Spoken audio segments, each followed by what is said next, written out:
Hi everyone, welcome to the Perfect Tee Part 3.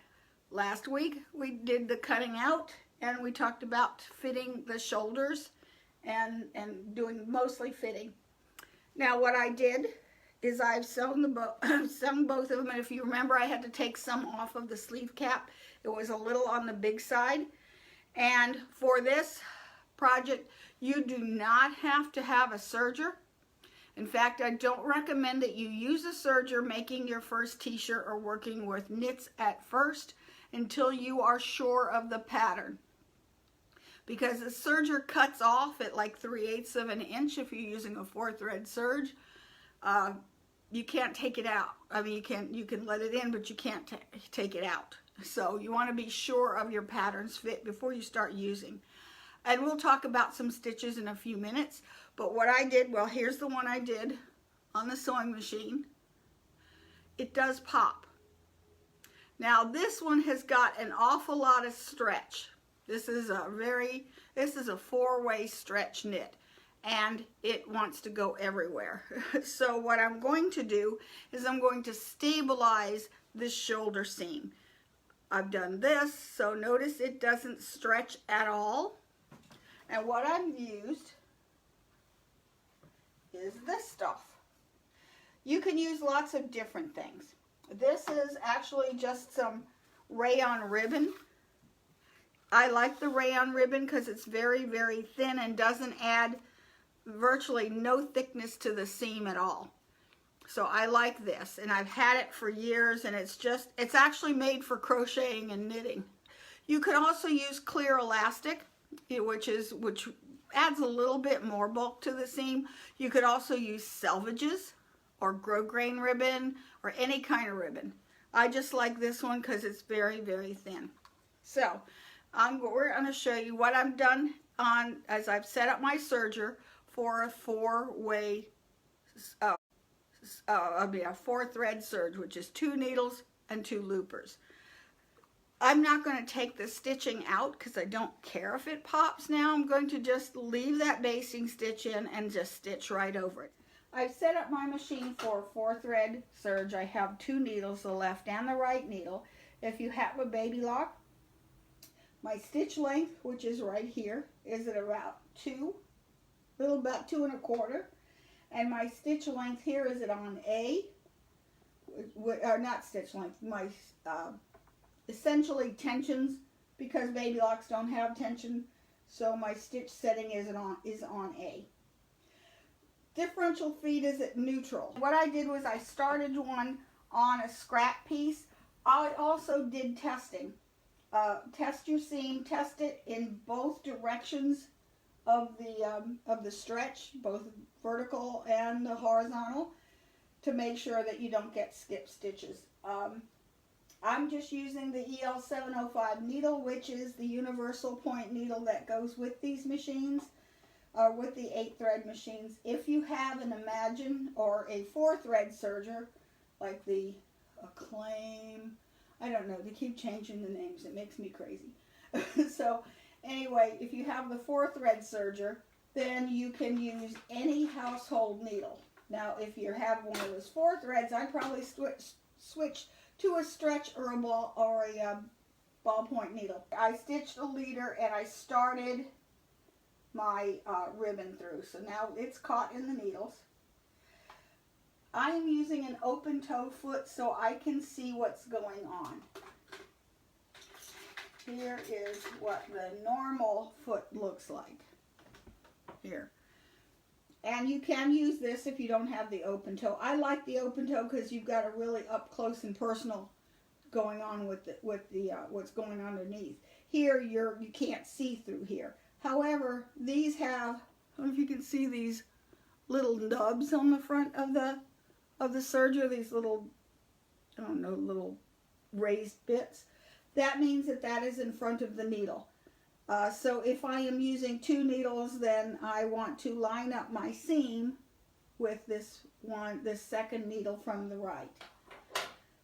Reason is, and that's why it's nice to use the serger or use a sewing machine to do your testing, because of the fact that you can see, you've got a better guide. The one bad thing that I don't like about sergers is the fact that you can't really see what you're doing. And it cuts, and there's no lines. These little lines here are supposed to indicate that if you're lining it up with this, you have the left needle in, then that's supposed to give you a 3/8 inch seam. I don't trust it. Here's my seam line that I did with the straight stitch. So I want to run this stitch and the ribbon. I'm going to put the ribbon right alongside where I stitched. And that's wanting to go somewhere. And I'm going to line up the tape, the left edge of the tape with this second marking right here. And I'm just going to stitch. That way I'm sewing right on the line. Because I don't know, you can't really see it because I have white thread, but when I did the straight stitch, it skipped stitches like the devil. Because I didn't have a ballpoint needle in. Okay. And then I already did one shoulder. Just run it off. And then I'll clip my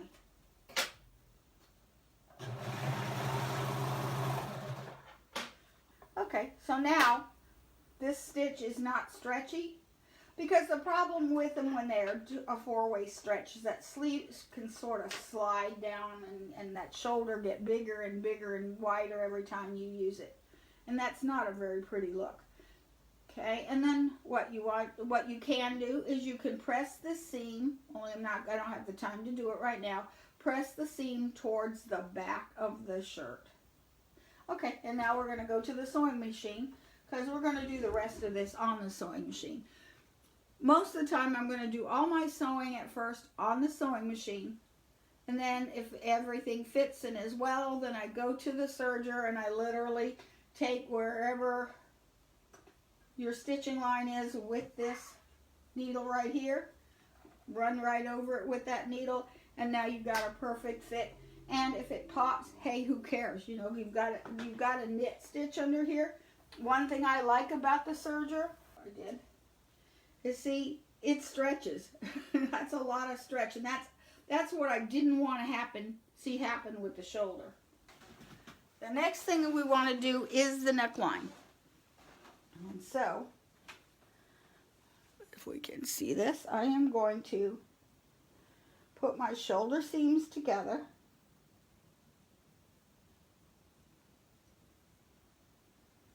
Okay, shoulder seams together.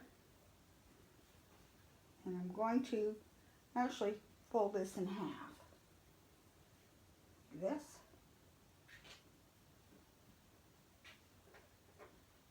And let me get this side.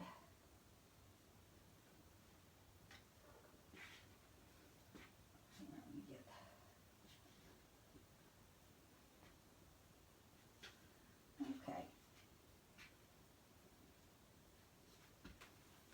Okay, so see, I have it stretched out like this. This is my neckline.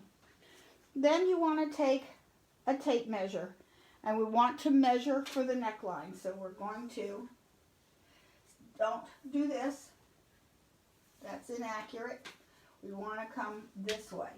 Stand it up on its edge, right at the edge of where you're going to sew, and you're going to measure this. It is 12 3/4 inches. So we need it 25 and a half inches. So we're going to cut a neckline 25 and a half inches. Whoops, excuse me. Minus 1 inch. So that's 24 and a half inches. So 24 and a half inches. So that's right there. And by 2.5 to 3 inches. And I'll check that again, because always measure twice, cut once. Okay, now we go to the machine. And I'm going to, before I go to the machine, let me turn this one on. Because I am working over here on a straight stitcher. Doesn't do anything but straight stitch. It's not fancy at all. So, if you have a machine that does zigzag, this one right here is the stretch stitch. And it does 2 stitches forward and 1 backwards, and it puts stretch into the stitch. The problem with using this one is that you can't pick it out. It's there forever. And it tends to ripple or stretch on you. So I don't like it. My favorite one to use if I'm using a regular sewing machine and I don't want to use the straight stitch is use this lightning stitch. It looks like a little lightning thing. If you don't have that on your machine, just pick your regular zigzag and take a really tiny width, like a 1.5 millimeter width, as small as you can get it. Okay, I'm going to sew this together and end to end with a 1/2 inch seam and using just a regular straight stitch.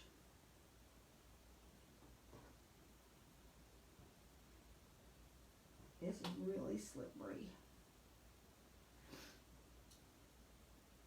Come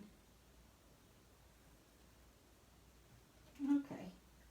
And mine has marking right here of 1/2 inch, so I'm going to use a 1/2 inch seam. And just,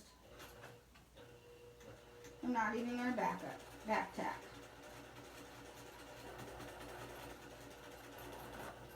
I do want to do this probably more than once because I got a real problem with skip stitches. And I have a ballpoint needle in. And so I'll do it twice. Okay. Alrighty, and you could press this open, but first I'm going to pin mark it. So I want to pick one edge here, and I want to put some pins in here to mark, or I could use a marker. Okay, and then I want to put this into, most people can do this with putting this into quarters. I'm not that good. I'm going to add more than quarters because I need more pins in that. So I'm going to divide this into fourths. And again, I'm putting a pin here. So I have 4 equal spots. Okay, I'm going to put 2 together. Now, it matches up the pins, so I have 8ths on this side and this side. I'm getting in much smaller increments. And one more here, so that I have divided this neckline into 8ths. If you're very sure, you can use quarters. And I can do quarters if I really feel like taking my time and getting it just right. But one reason I want to do 8ths is because this stuff is daggone slippery. And I will be teaching you guys Portuguese swear words, probably. Okay, so I have that. Then I'm going to take my neckline.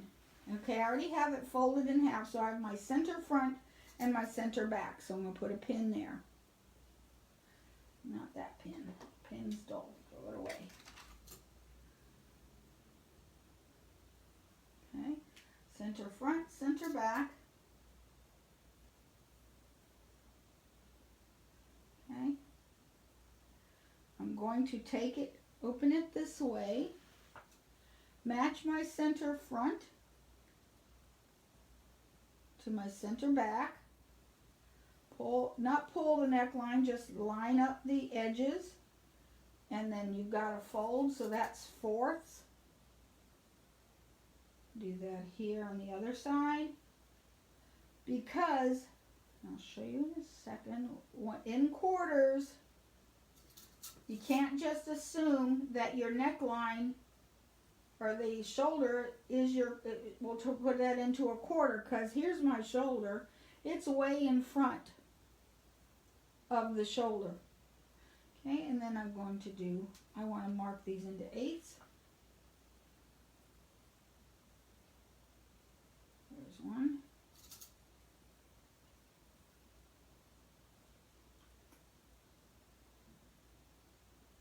I usually do this as I go along.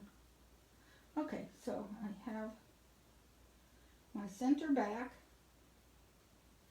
Okay, and then here I found my center back, and I have this part into, here it is here. Let me turn this pin the other way so you can see it. Okay, and I need to mark this one because I'm going to work my way around. So again, I've gone between the quarters and add my eighth pins for the eighth. Okay. Here's the center back. Here is my neckline for the shoulder. What we're doing today is called a Chanel finish. I guess it's named after Coco Chanel. I'm not sure. They're the House of Chanel. Okay, I'm going to put this right sides together with the center back and pin it. With a knit that it wants to come out, I'm going to double pin it, which means I do this. Take one and do a second one. And that will help keep it from coming out. Okay? Okay, then I have this eighth. Match up this next pin.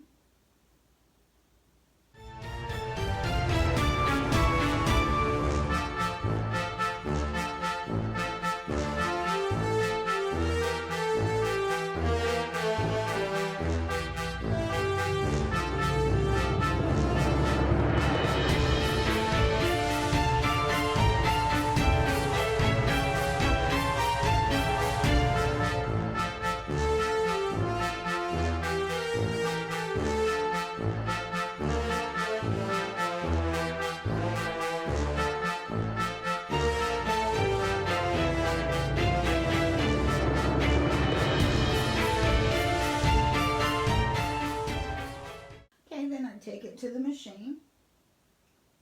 Alrighty, and I usually like to start at my center back. There, you can really start anywhere, it doesn't matter. Okay, and then I'm going to stitch. Now here's what you want to decide. How big of a neckline do you want? Do you want a tiny band or do you want a thicker band? I like a band. Well, I'll use it. I like it a little less than a 1/2 inch. To me, a 1/2 inch is kind of wide. It's hard to see. If you can see that, that is a 1/2 inch. And to me, it's a little, it was fine for a V-neck rolling. This is why this fabric is being a pain. Because remember I told you don't pick a net that likes to roll? This is when you're going to know you don't like it. Because it wants to roll on me. Okay, and then I'm going to just line up my edges. I may have to, see how that wants to roll on me? Annoying. Cut it out. There we go. Give it a slight stretch and just stretch. And I'm not going to back tack. I'm just going to sew because when I come around, I'm simply going to, when I get close, I'll come to the next one.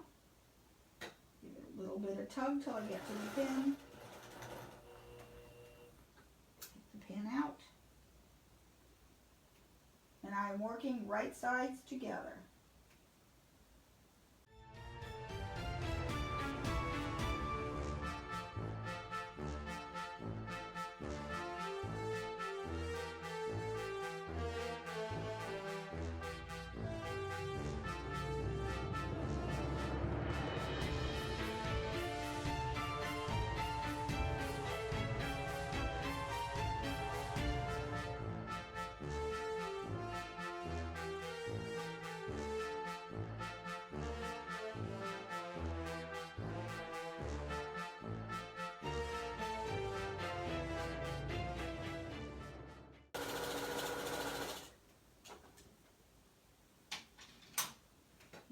And then I'm just going to cross the stitching.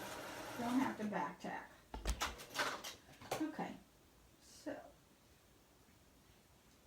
you're going to look at this and go, eck. It's ripply, okay?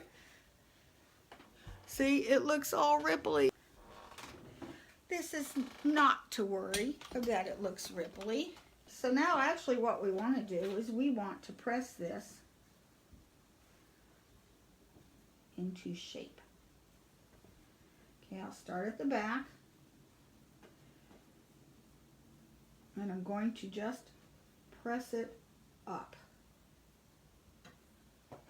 And not too hot. I don't want a hot iron because this has got a lot of nylon in it. Well, I'll get brave. See? Now what you can do, if you want this neckline to be a little bit thicker, don't trim it. And I don't. I like my necklines to have some body to them, so I'm going to leave it. But what I'm going to do is this. I'm going to glue the seam allowance just a little bit as I go along, because this is going to help me to wrap it around and not stretch out. Okay? Okay? That glue sticking it. And it's just Elmer's washable school glue. Dear God, I love this stuff. You don't want to do this at the ironing board because you don't want to create stretch. And now here's the opportunity to press that to the other side. Let's give it a little steam. And see, now this neckline is going into shape. It's easing in any type of stretch. And again, I'm going to glue in some of this, because that's going to help me turn it, because what I want to do is turn this. See, I'm going to be turning this down, okay, and I'm going to pin it as I go. I'm just going to pin it for now, because I have another trick that I like when I do this. See, now this is giving me a nice wide band. And I'm just pinning it into shape. Like I said, you don't want to do this over an ironing board because you don't want all this to stretch. Because you do it on an ironing board, it's definitely going to stretch out your neckline. Okay. Easier with the big pressing thing. Press that crease and open it. And glue baste it a little bit. And you're going to end up with this absolutely perfect neckline. Okay. And I'm just pinning that. Just eyeballing it to keep it nice and straight.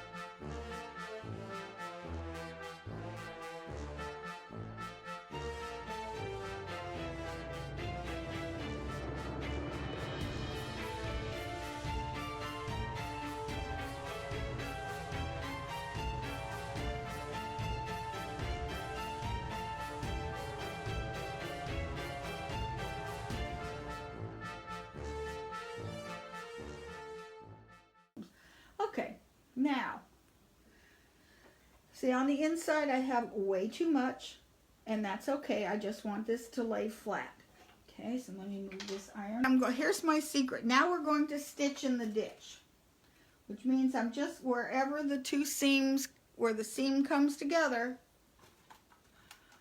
is where I'm going to put the stitching. Now I'm using this straight stitching machine that's giving me all kinds of grief about skipping stitches. the serger is doing a wonderful job. So what I'm going to do is I am going to switch this to wash away thread. So I'm using this. It's Vanish Extra by Superior Threads. I think we have it at the store. If not, you can always get it online. And I like it because it's great for basting. It's great for this because I don't want this top stitching to show. I want it to be completely like in, well, it's going to show with the serger, but I don't want that extra stitching going on. So I'm going to rethread this. When you're using dissolve away thread, you want to lower your tensions a lot. And if it breaks, no big deal, because of the fact that all those little threads and those little knots and stuff are just going to simply disappear. Okay? Because after this, because I have this fancy serger, that's a cover stitch machine, I'm going to cover stitch over the edge, and I want one stitch to be above and one stitch to be below. And I could, if I were really good at stitching in the ditch, then I would just use regular thread, but I'm not. It's very easy to stitch in the ditch. It's very difficult to do it well. So let's go back over here. Alrighty, and okay, so now I'm going to stitch in the ditch and removing the pins and just making sure that I have the back flat. And again, I'm probably going to start in center back. And this is actually easier if you turn it wrong sides out. Lost the center. There it is. Okay, because now this can lie flat. Okay.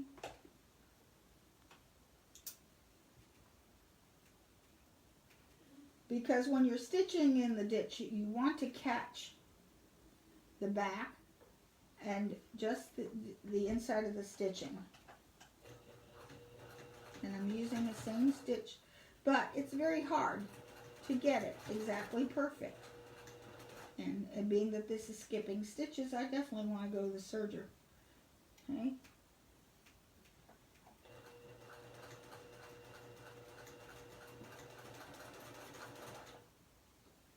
But it's good enough to catch for now. And this might mean my needle is too big for this thread, or too small, but this kind of thread is just notorious for breaking anyway. But I don't care, because I spritz it with water and steam. And it's just going to be gone. Not even taking the tails out. Just going to leave them.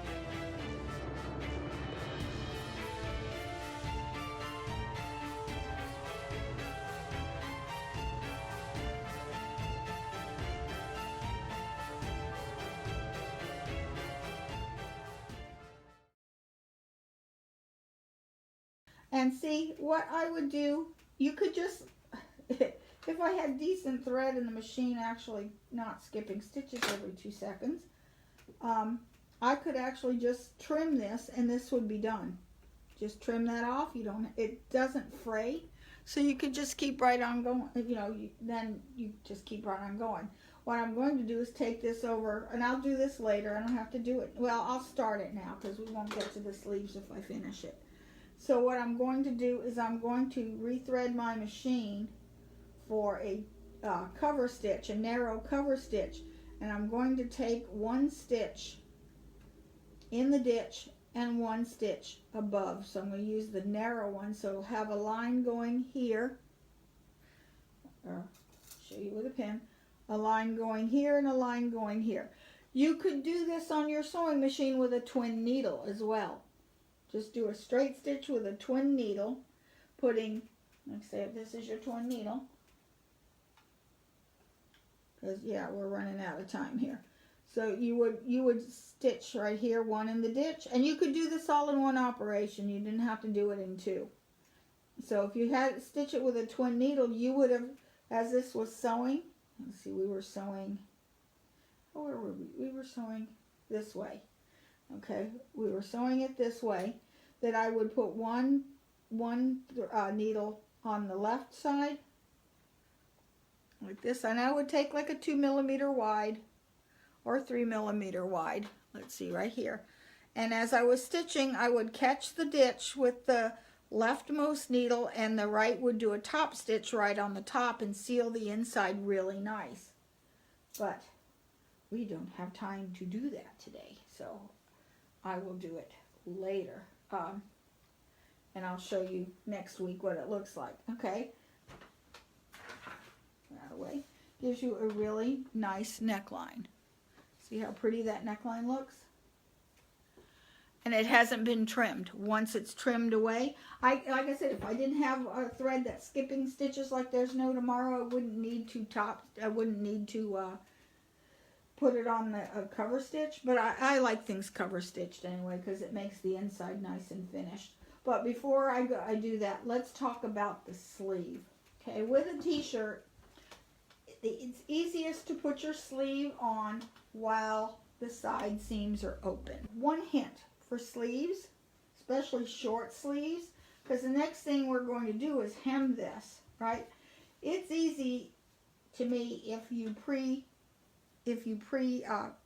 press in your hem first. I don't know if you can see that where I've pressed in the hem.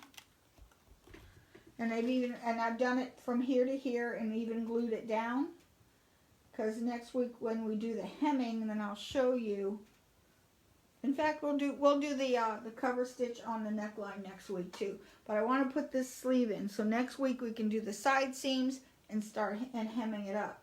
So we want to find that center part,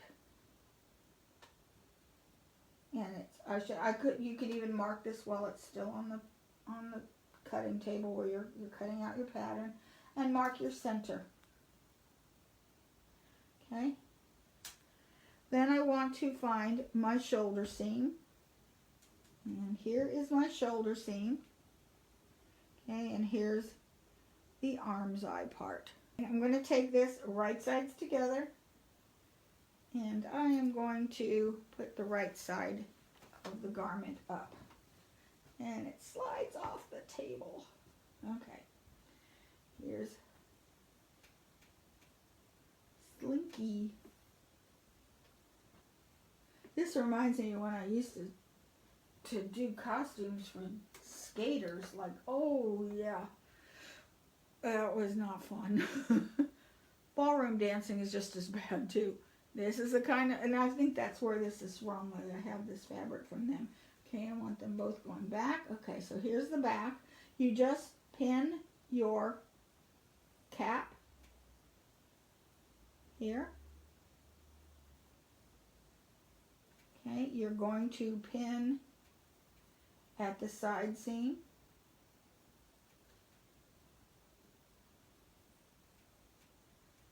Where is it? Here it is. Here's the sleeve. So I put a pin here. And I'll put that pin about maybe an inch or so in. Again, with this fabric, double stitch through it so it doesn't slide out. This one too, this is going to slide out on me. So pin it and run it through a second time. And then pin the end. Okay, there it is. Here's my side seam. And I'm going to pin it there. Okay, I'm going to use a 2-stitch length. Now this one, if I'm using a regular machine, I would go ahead and put in my lightning stitch. Okay, and now we come to the machine for this thread. Then I'm going to, see, here's my shoulder seam here. I'm just going to stretch it and line it up. If you can't see that, I'll come over here. If you feel like you have to have pins, okay, then what I usually do is I stretch it into line and then put in the pins along the way. If you feel naked without using pins, okay. Straighten this out and sew an accurate 1/2 inch. Just keeping those edges together.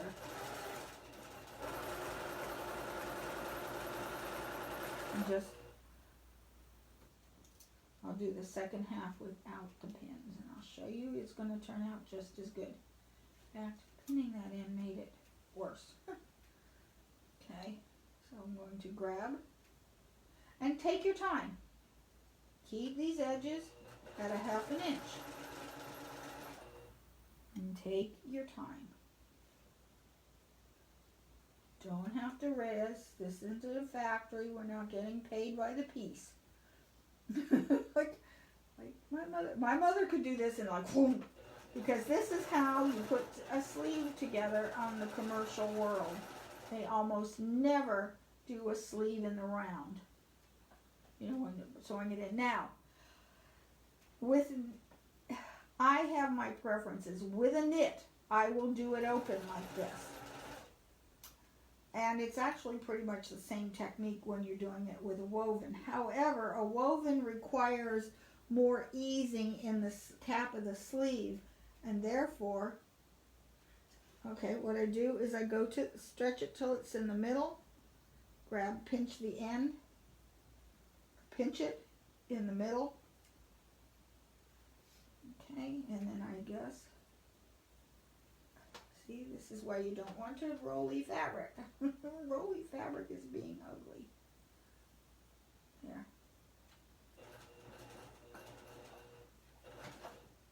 Pin out just in time. Okay, I lost it. Okay, grab it again. Grab my edges. These edges together, 1/2 inch, and then as you come out of it, it's easier.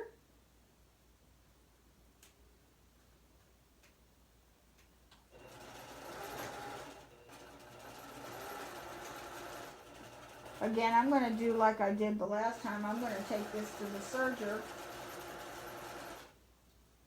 and finish the edges and giving it a stretch seam. So, but look, see, it went through up. There's skip stitches. Okay, and if it's skipped, I'll fix that right there. Okay, check it for skip stitches, and see now. What you want to do is you want to take it to your press. Now this is where it helps to have a hand pressing hand and press this towards the sleeve, okay, off the shoulder. And then when you have your sleeve done, then you're going to sew your side seams and then hem it. And then it will be done. So this really doesn't take all that long. It's taking long because A, my machine's being a butt, and it's not trimmed. So that sleeve looks really nice. See how nice and flat this sleeve is laying down. Looks really good. This is looking really nice. Here's the, here's the front, okay? And yes, this looks icky right now. When I trim it, it will look good. But see, that's turning out pretty decently. And this sleeve looks really nice and smooth. So it did a great job on the sleeve. Okay, any questions? If you're having any troubles with sewing yours and you need some help, contact me by email. It's waltzquilt@yahoo.com. And then we'll set up a Zoom session so that I can see what you're doing and you can see what I'm doing, if you like to do that. Yes, Jeannie says if she doesn't serge the seam, she does trim the seams. I'm going to serge them because, well, like I said, you can wait until it's all done. If you're not sure of the fit, don't trim anything until you try it on and make sure everything is good. Once you know it's all good, you can go ahead and just trim away or serge it as you like. In fact, if I wasn't teaching the class, I wouldn't use the sewing machine at all except to set the neckline. I always use the sewing machine to set the neckline, no matter what. But I am going to go ahead and cover stitch these down.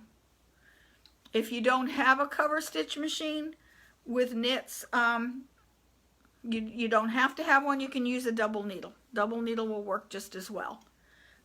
If I have some chance, I'll do some samples to show you what they look like with the double needle. Not on this machine because that's a straight stitcher. I'll do it on one of the other two. So, have a great evening. Get sewing, okay? Bye.